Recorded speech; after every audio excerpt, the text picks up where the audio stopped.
The young guy worked his ass off to turn a dead convenience store into a cash cow, raking in tens of thousands a day. Seeing this, the greedy landlord and his wife immediately flipped the script. They broke the lease to hijack the store, dreaming of making enough to buy a house in a year. The guy didn't even bother arguing. He just called a moving truck and stripped the place bare, taking everything from the shelves to the POS system he bought. Not only that, he marched straight to the licensing board and canceled the tobacco permit under his name, completely cutting off the store's biggest lifeline. The next morning, the landlord's family excitedly held their grand opening. They were all smiles, smugly thinking the cash would just start rolling in. But reality hit hard. As customers flooded in asking for cigarettes, the scumbag could only stammer and claim they were completely sold out. Dozens of annoyed customers instantly turned around and left. The landlords freaked out, realizing that without a permit, they couldn't stock a single pack of smokes. Panicking, the landlord called to demand answers, only to get a cold response. The permit was cancelled, and that address was blacklisted from reapplying for at least 6 months. Furious about their ruined cash cow, the bitchy wife dragged her son to the guy's new warehouse to cause a scene, screaming and throwing a massive tantrum on the floor. They even stooped low enough to secretly film it, maliciously editing the video and posting it online to smear his name, turning the whole internet against him.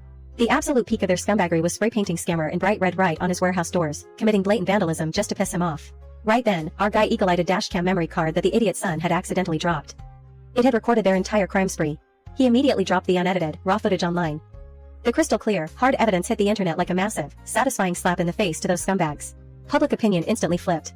Thousands of people started blasting the landlord's family for being utterly shameless, handing them a wildly humiliating and pathetic downfall. The cops showed up right on time to arrest the trashy family. They were locked up for days and forced to pay massive compensation to our brilliant guy.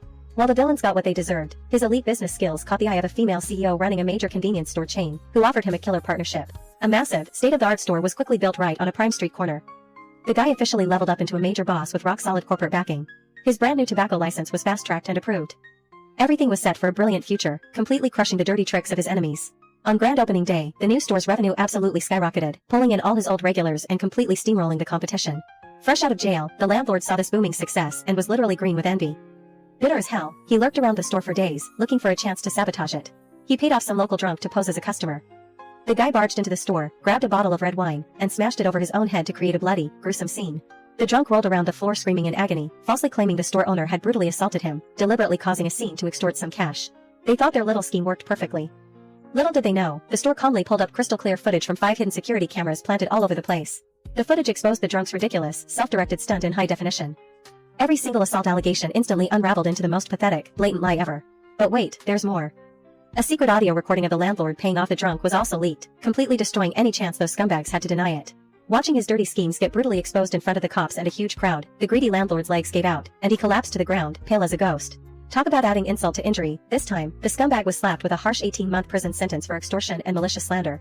Hearing her husband was headed back to the slammer, the bitchy wife got so enraged she literally had a stroke, leaving her bedridden and paralyzed in a hospital for the rest of her life.